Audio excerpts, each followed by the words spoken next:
Hi, Officer Potak. Hi, it's Officer Best. And as you can see, we're outside and it is very cold. It's in the 30s. But we wanted to come out here and be with you at Jandal Turkey Farm in celebration of Thanksgiving. And what better place to address that is Jandal Turkey Farm.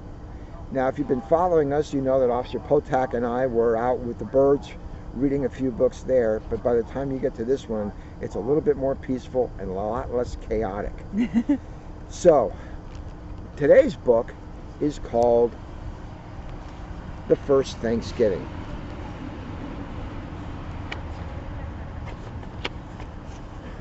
Plymouth, England, 1620.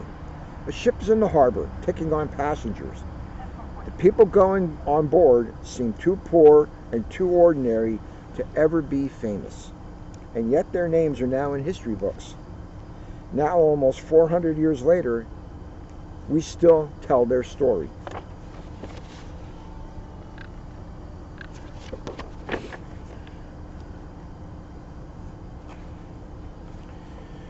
These are the people we call the Pilgrims. They're about to sail to a strange new land called America. They've been warned that Indians may attack them. Even the voyage will be dangerous. There may be pirates or hurricanes. Many a ship has sailed off and never been seen again. The Pilgrims are risking their lives. Why?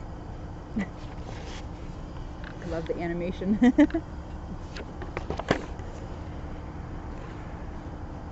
It started with the king.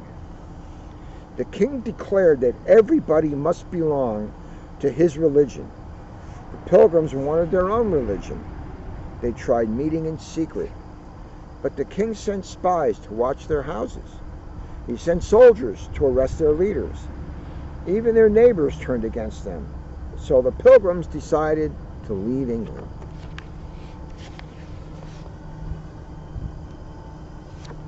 Notice it's like a history lesson and you're reading it. It worked out perfect, not planned. Now at last they're on the ship that will take them across the ocean, the Mayflower. Other people have joined them. Everyone hopes for a better life in America. They've given up their houses, they've said goodbye to their friends, they have said goodbye to England too. The Mayflower is on its way.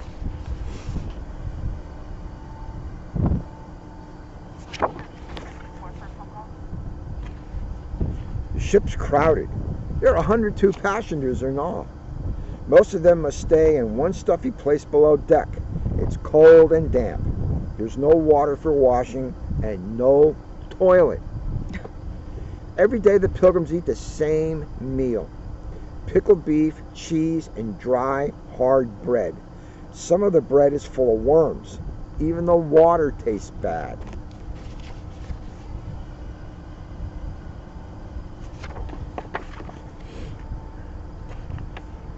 Halfway across the ocean, the Mayflower is hit by terrible storms. Week after week, huge waves crash across the deck. It seems as if the small ship will break in two. It had to be pretty scary. Pretty tough journey there. But the Mayflower is still afloat. After 9 long weeks at sea, one morning a lookout spots a dark speck ahead. Land. What a thrilling sight. They've reached their new home. The ship gets closer. The Pilgrims see a sandy beach and many trees. I'm all about a sandy beach and trees. Oh, we'll just pretend we're there, not being freezing in 30-degree weather. America looks wild and strange. Is it safe? Are Indians hiding in the forest?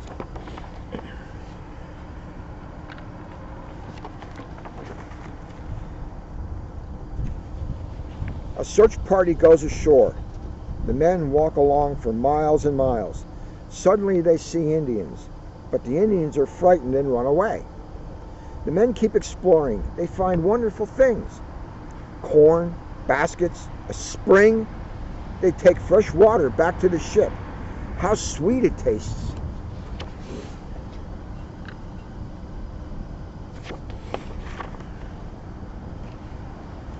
Now the pilgrims must choose a good place to live, a place with a harbor and fresh water, a field for fields and for planting. At last they find the perfect spot. Here a brook flows into the harbor. A big rock marks the landing. They will call this place New Plymouth.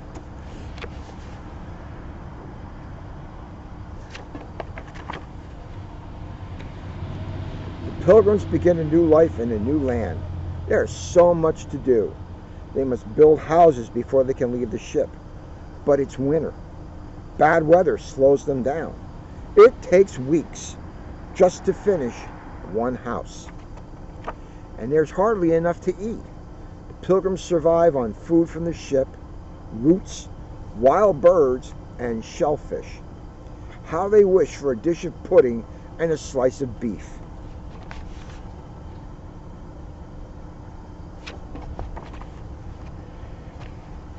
On a nearby hill, the pilgrims make a platform for their cannons. They know the Indians are watching them. They can see smoke from their campfires. They can hear them in the woods. A guard is posted day and night.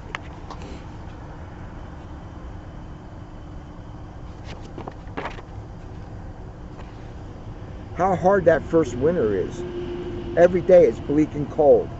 Fierce, icy winds rip through the settlement. Freezing rain falls for hours. The pilgrims huddle together by their fires. They feel miserable and so alone.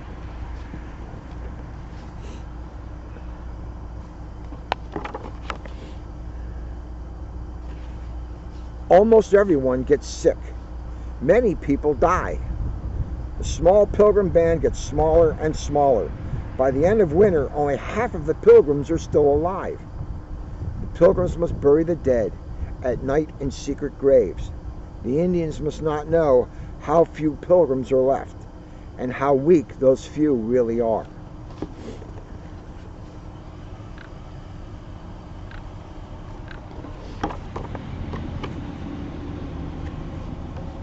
The long, sad winter passes, and spring arrives. Indians are sighted nearby. They come closer and closer.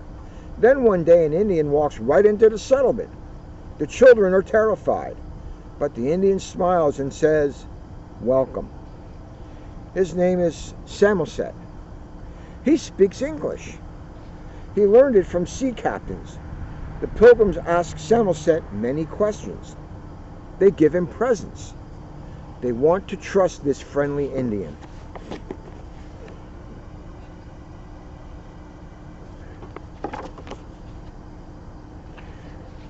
Samoset comes back with an Indian named Squanto. Squanto speaks even better English. He likes the pilgrims and he decides to live with them.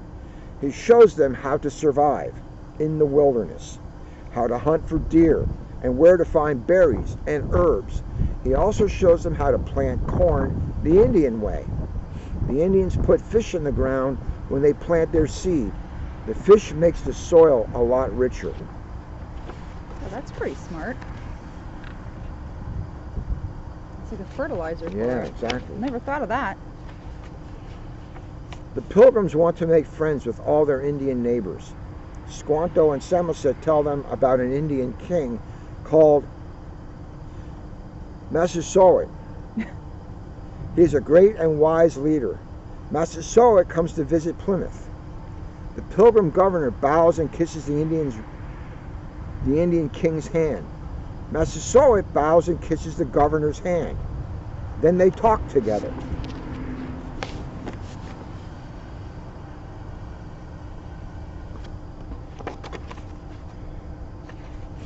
A treaty is made. The pilgrims and the Indians will not harm each other. There will be peace.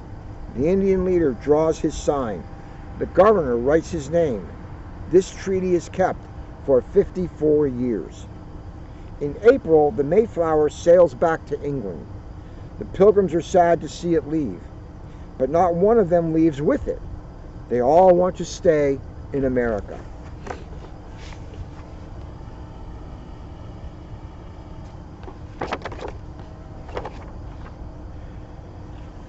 The pilgrims work hard all summer.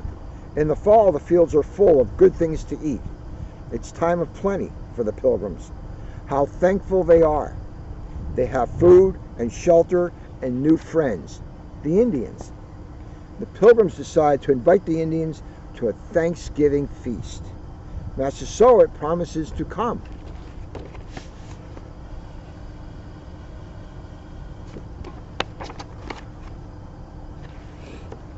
What a surprise! Massasoit arrives with 90 Indians. The pilgrims are worried. How can they feed so many people?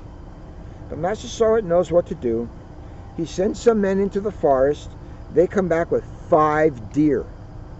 Now there is enough for everyone.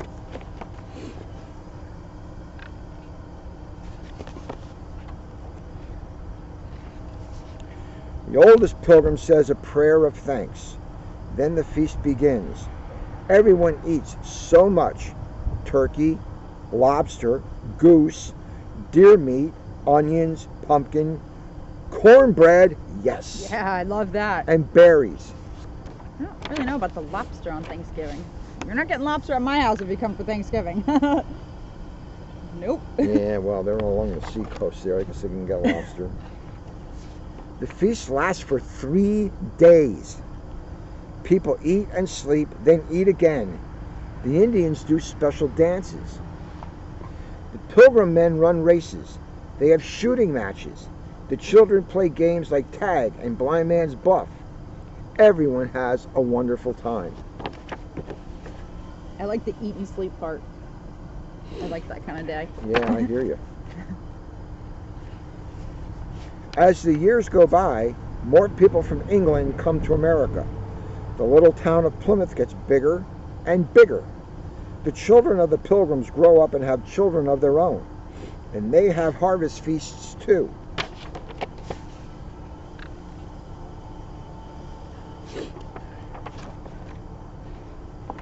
In 1863, Abraham Lincoln, the President of the United States of America, makes Thanksgiving Day a national holiday.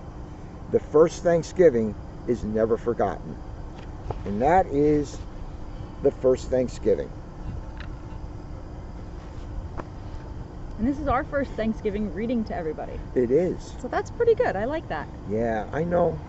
Stop and think about what you have to be thankful for when you sit down with all your family or friends or whatever, how you ever celebrate Thanksgiving, and think about what you have to be thankful and grateful for. You know, I have my family, my job, and I have Officer Potak that I'm very thankful for to have as a partner. Right. And I have my family, my job, Officer Best, and we also have our health to be thankful for. Exactly. Yeah. So we want everybody to stay healthy through this holiday season. Right. Stay healthy, stay safe, and most importantly, wash your hands. Bye. Bye.